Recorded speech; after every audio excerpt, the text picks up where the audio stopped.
salue.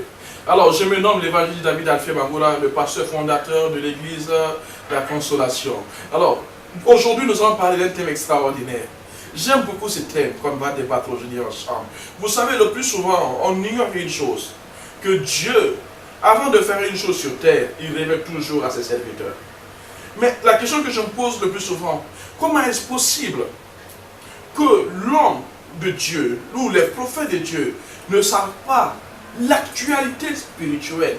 Parce que n'oubliez pas, il y a ce que moi j'appelle l'actualité spirituelle. Sur la terre, il y a des actus, encore au ciel, il y a des actus. Alors, l'actualité est partout. Alors, dans l'actualité spirituelle, l'homme de Dieu ou le prophète doit être informé absolument de tout.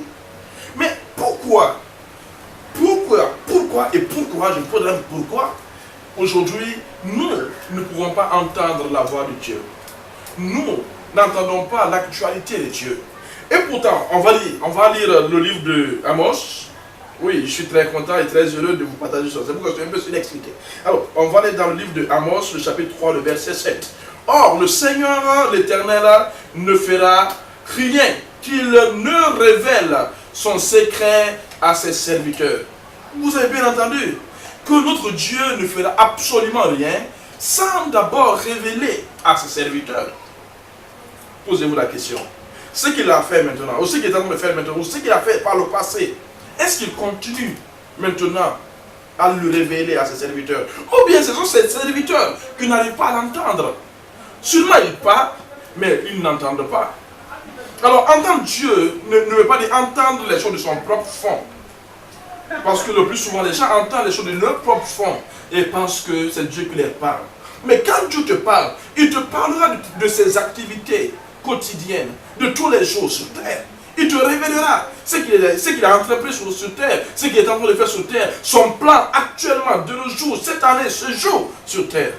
Pourquoi il ne révèle pas? J'ai vu beaucoup de documentaires où les gens, réellement, font des erreurs. Ils cherchent à prouver cette erreur. Mais alors, pourquoi ils font ça? Faire des recherches pour prouver les choses. Par exemple, le Seigneur a prophétisé l'abréviation du temps, et ainsi de suite. Les gens font des recherches. Mais moi, je crois que pour ces choses-là, on n'a pas besoin de faire des recherches. Parce que si la prophétie atteint son accomplissement, il va parler à ses prophètes. On n'a même pas besoin de chercher. Lui, quand le temps viendra, il va d'abord susciter pour ce temps-là le prophète par qui il parlera pour révéler ces choses-là. On n'a pas besoin de chercher, comme les scientifiques le font, les scientifiques humains, bien sûr, le font. Pourquoi on le fait? Parce que tout simplement, on veut ressembler à ce monde pour chercher ce qu'il ne nous a pas dit. Tant qu'il ne nous a pas dit, ça ne vaut pas la peine de chercher. Chaque événement qu'il place dans le temps, chaque situation qu'il place dans le temps, chaque histoire qu'il place dans le temps, quand le temps viendra avec les prophètes de ce temps, ou les prophètes de ces événements, pour pouvoir les révéler ces choses qu'il est en train de commencer. Si ça a été une fois prophétisé, il leur dira. Rappelez-vous, quand il a voulu détruire Sodome et Gomorrhe, Abraham était. Il n'a pas voulu détruire Sodome et Gomorrhe sans d'abord informer Abraham. Vais-je cacher ce que je vais faire à mon serviteur Abraham? Il lui a dit. Parce que les secrets pour lui ne sont pas parfois secrets pour ses serviteurs. Il les révèle ce qu'il est en train de faire. Il révèle à ses serviteurs ses plans. C'est pourquoi vous devez savoir une chose. Que Dieu ne peut pas faire une chose sur terre aussi marquante, aussi importante, comme on le dit, sans qu'il nous le révèle à ses serviteurs. Cela n'est pas possible, mes frères et mes sœurs. Alors, s'il vous plaît, nous devons changer de mentalité. Parce qu'aujourd'hui, on dit que Dieu parle seulement au cœur, dans le cœur. Il ne parle pas à l'oreille. Pour moi, c'est une erreur. Je l'ai dit tantôt dans une autre vidéo, bien sûr. Mais je crois qu'il parle aussi à l'oreille. Parfois, Dieu parle aux gens, ils sont dans les doutes. Parce qu'en fait, la dimension de l'entendre est très petite. Si la dimension de ton écoute est petite, tu ne peux pas l'entendre comme tu entends ma voix. Écoutez, on n'a pas tous les mêmes oreilles naturelles. D'autres pourront entendre clairement quand je parle maintenant. D'autres, il faut qu'ils augmentent le volume pour pouvoir entendre mieux en écoutant cette vidéo. Parce que vous n'avez pas tous les mêmes dimensions d'audition. Alors, la performance spirituelle de ton audition te permet d'entendre Dieu sans sans aucun obstacle, sans aucun doute, rien de cela. J'entends de vous dire quoi? Que Dieu parle à ses serviteurs, il révèle ses serviteurs, mais le problème n'est pas Dieu, le problème c'est ceux auxquels il parle. Regardez bien ce livre-là. On dit, toujours dans le livre d'Amos, or le Seigneur l'Éternel ne fera rien. Rien. Mais est-ce que vous savez qu'il y a l'actualité spirituelle?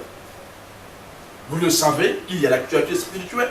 Bien sûr, mes frères, il y a l'actualité spirituelle. Il y a des choses qui se passent maintenant dans le spirituel. En ce qui concerne la terre. On en est où avec ça? Est-ce qu'on sait le projet de Dieu pour la terre maintenant cette année 2019? Est-ce que nous savons le projet de Dieu pour la terre en 2020? Qu'est-ce qu'il s'attend d'abord à ma nation, la Guinée? Qu'est-ce qu'il attend des autres nations, des autres continents? Quel est son projet à lui? Ou vous pensez que Dieu n'a pas de projet, il a juste créé, il a laissé les hommes? Non. Mais pour avoir cette dimension, il faut que nous acceptons que les dimensions que nous avons auparavant sont des faibles dimensions et que nous acceptons aller à une autre dimension. Alors, changeons juste de dimension, c'est ça. Quand nous changeons de dimension, les choses vont aller bien. Mais vous n'avez pas remarqué que dans l'histoire biblique, les grands événements ont été révélés par le Seigneur. Il a révélé les grands événements qui ont marqué l'histoire de la Bible. Nous voyons ça tout au long de la Bible. À chaque fois qu'il a voulu faire sortir les enfants d'Israël de la déportation, il a d'abord préparé les gens pour pouvoir agir et il les a révélés. Et quand les fils d'Israël devaient aller en déportation, il les a aussi révélés. Et nous voyons l'histoire de notre Seigneur. Quand il devrait naître, il a été révélé à un vieux Siméon. Sa naissance a été révélée à ce dernier. Et quand il est né, même les bergers ont reçu la révélation de sa naissance. Ils sont partis pour voir cet enfant. Et même les mages d'Orient. Ça a été révélé partout. En fait, les grandes actions de Dieu parlent elles-mêmes. La révélation n'est pas chorale, non. Parce que chez les hommes, c'est que la révélation est d'abord oracle. Non, non, non. Ce n'est pas que ça oral, non. La révélation se trouve dans les faits et gestes de Dieu. Dans ses actions. Dans ses mouvements. C'est pourquoi, quand il veut se révéler, il rentre en action. Parce que la parole est aussi action, puisque la parole est une personne.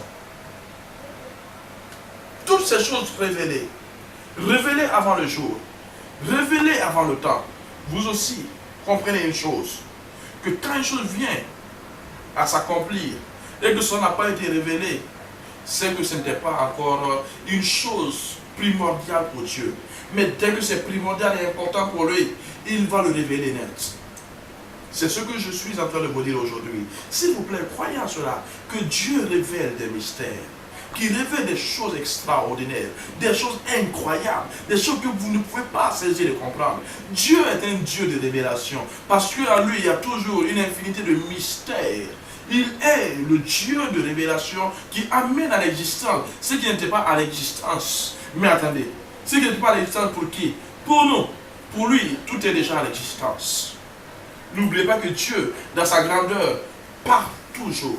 Parle par ses créations, parle par ses anges et tout ce qu'il souhaite. Le problème, c'est nous. Est-ce que nous entendons Dieu? Est-ce que tous les événements dictés par la parole ont été réellement attestés par un homme, un prophète, qui a audiblement dit que le Seigneur lui a parlé de ces choses? Parce que nous avons traversé beaucoup de réalisations, des choses prophétisées, mais jusqu'aujourd'hui, on n'a pas la certitude de ces choses-là. Et pourtant, nous sommes dans l'accomplissement de la fin des temps. La révélation, c'est une chose cachée qui est venue à la connaissance. La révélation, c'est une chose couverte qui a été mise à la vue de tout le monde. La révélation est une chose dans l'obscurité qui est venue à la lumière. La révélation est une clarté que nous recevons d'une connaissance qu'on n'avait pas ou d'une chose qu'on n'avait pas. Et cela, Dieu le fait par plusieurs manières. Écoutons-le. Apprenons à l'écouter. Parce que la révélation, en fait, n'est pas un grand mystère, comme on le dit. Parce que c'est juste l'écoute de sa voix. Juste l'écoute de sa voix. Il faut seulement qu'on l'écoute. Seulement qu'on l'écoute. Qu'on s'apprend à l'écouter. Mais malheureusement, beaucoup d'entre nous, on ne s'est pas appris à l'écouter. Pourquoi, dans ces derniers temps, l'esprit de prophétie allait se répandre? Parce que tout simplement, avec l'homme intérieur, il est capable de l'entendre, de l'écouter et de transmettre sa volonté au peuple. Tout chrétien peut l'entendre, tout chrétien peut l'écouter. C'est parce qu'on refuse. C'est pourquoi chacun de nous, nous sommes des prêtres et des sacerdotes royales. En quelque sorte, chaque chrétien a une part de prophétie. Parce que chaque chrétien est un envoyé de Dieu vers le monde. Que le Seigneur vous bénisse. Et à bientôt encore.